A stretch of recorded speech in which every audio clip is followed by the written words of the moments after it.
And you have to look at two things, skills and values, but you look at values first. In the early days of hiring, including that first employee that we had at Carrot, he's an amazing guy, right?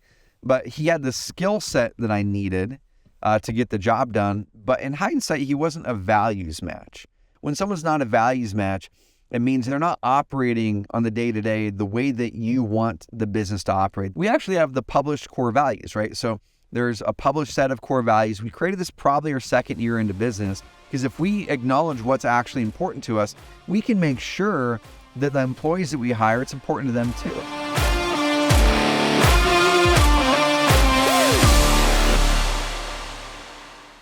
Alrighty, y'all, I'm going to be mixing into the podcast here, into the Truck Talk, a series on leadership mistakes I've made. All right. So if you're interested in growing as a leader, if you're interested in really improving the impact you can make in the world and really building that business freedom and impact, I think you're going to love this series. I'm going to walk through some of the bumps and bruises I've experienced, some of the bumps and bruises I've created for myself around leadership.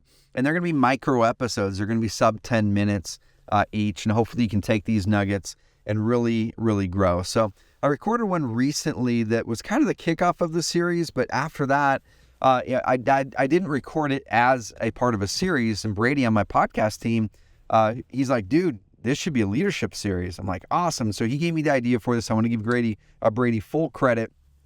And he's got some amazing ideas. And I want you guys to send me your questions on Instagram, trevor.muck. Hit me up with a DM.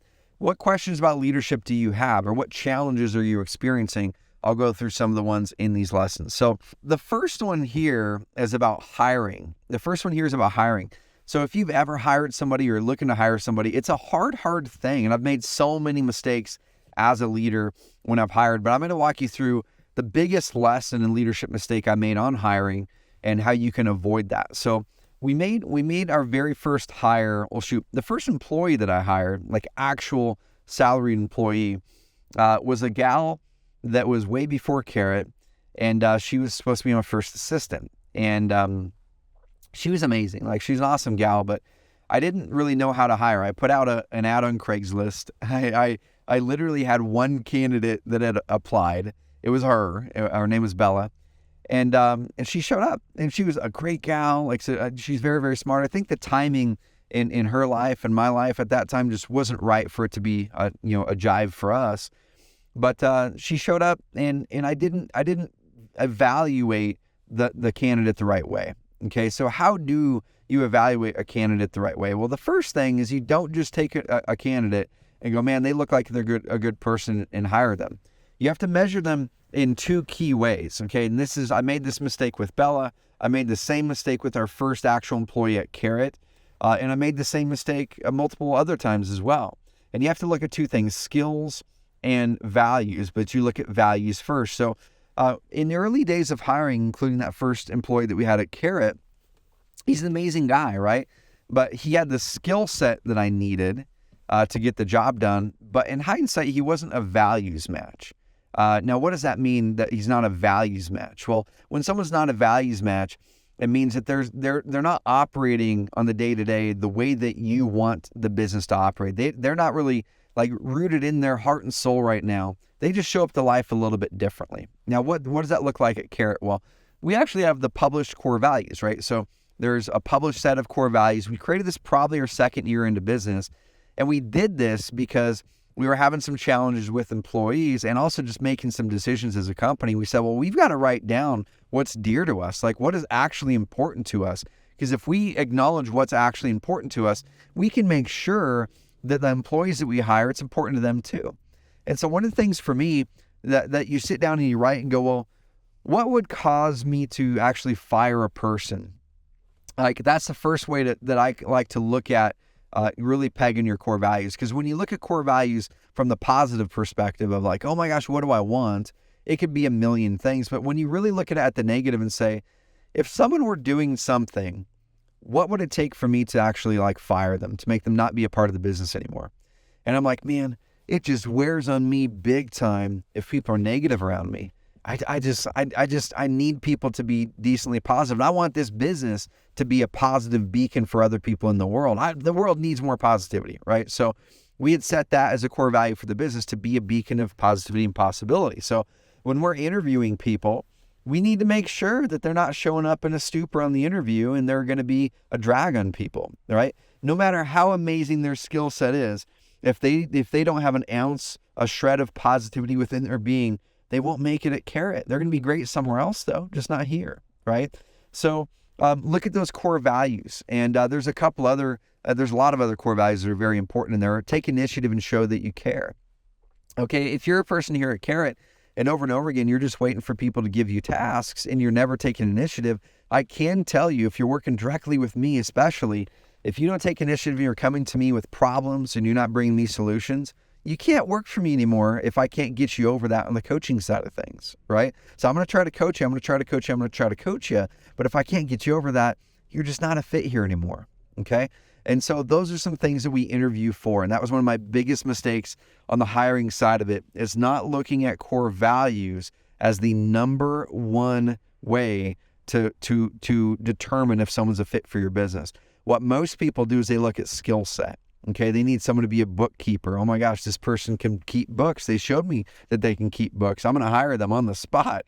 But what happens is 6 months later, 8 months later, 4 years later, right? You start to have resentment for the person. You start to go, man, I stopped taking meetings with them because I just can't be around them anymore. Or, man, I'm just not really having these hard conversations with them. I know I need to, but I feel uncomfortable with it because I don't want to. I'm afraid of the way that they're gonna react, right? And so you avoid the hard conversations. Usually those are core values issues, right? That you didn't make sure that they operated by the same values as you. So I urge you to Google how to create core values, or just to sit down and write, like, what would be the things that would cause me to lay someone off from my company, and then do the opposite of that. That's probably a good indicator that that might be a core value of yours, okay? So the next thing on the hiring side, a mistake that I made outside of the values, is when you're going in there, you need to make sure to actually have the person work for you before they work for you, okay? So this is the second and final concept I'll give you on leadership mistakes when hiring. When I started out, is I would originally put something out there, see if they had the skill sets. I would ask them for some test project work, right? Like, not test project work. I'd ask them basically for their portfolio. So if they were like a designer, like, hey, cool, send me some of the designs you've done before. Awesome, oh man, they look like a good designer. I'm going to hire them, right? And that almost always leads to failure because, number one, you don't know the context of when and how they made those designs. Maybe they didn't make up the design. Maybe they were just a part of it, and someone else who was a better designer was the actual one who came up with the idea and drove it. Maybe they did it in some other tool, that is this weird tool. It's obscure and it takes 5 times too long to make it. And it took them 12 hours to make this graphic that should have taken them, 2 hours to make, or whatever it is, right? So you don't know what circumstances led to them to create those things that are in that portfolio that you gave them. The resume, guys, when you're looking at do they have the skill sets for the job? The resume, like, I might look at that for 5% of the determination if they have the skill sets. And I look at their college history at 0%. So if you're looking at college, did they go to college and graduate from college, unless the job actually requires a degree, then you're probably looking at the wrong things. I literally do not care one iota if anyone at my company has a college degree, including my head of finance. I could give a crap if my head of finance has a college degree, y'all. I just care if he can do the job. And so always run people through test projects. And so how do we do that? You have them work for you before they work for you. You pick a real challenge, a real thing in your business right now that actually needs to get done. Okay, something that's probably on your lap, something you're doing right now. Someone needs to do it, and it's either going to be you or you're hiring this person to go do those things. Give them that project, like an actual real project, something that really needs to get done in the business, and pay them for it. So one of the reasons we would give them fake projects in the back in the day, because you would feel guilty about having them do free work for you. Well, don't have them do free work. Have them do paid work. Like, after you get past the first few rounds of candidates and you filter them out, which we teach you how to do that through my high-level program now. But after you filter them out and you get to the top 2 or 3 candidates, who you've talked to on the phone and you kind of like them. They're a great core values match. It seems like from their resume that they've got the skill sets. You've seen some of their portfolio and it seems like they have the skill set. Now you need to actually have them do the work. So if it's someone in finance or a bookkeeper, have them come in actually and pay them for a day so you can sit next to them and work with them and say, hey, here's this. Can you make sense of this and create these 4 reports for me today? If they can't make those 4 reports for you today, or they're just a weird vibe to work with, then cool, you just saved yourself 5 years or 8 months of agony with that person. Okay, guys, so come up with a test project that's an actual real project that they would actually be doing in their first 90 days of working for you. Pay them for it and have them work for you before they work for you. All right, guys, so those are 2 of the mistakes that I've made on the leadership side of things, hiring. In a future episode, I'm going to be talking about delegation. So some delegation mistakes that I've made. Plug back into the podcast to hear how to delegate, the big mistakes I've made and continue to make some of them, and how you can get better there as well. If you like these episodes, y'all, these leadership episodes, hit me up on IG and let me know that you like them. That gives me fuel. That gives me energy knowing that the tens of thousands of people listening to this podcast every month, it's hitting you. I get messages on IG every single day from people about the podcast. I want to hear from you as well.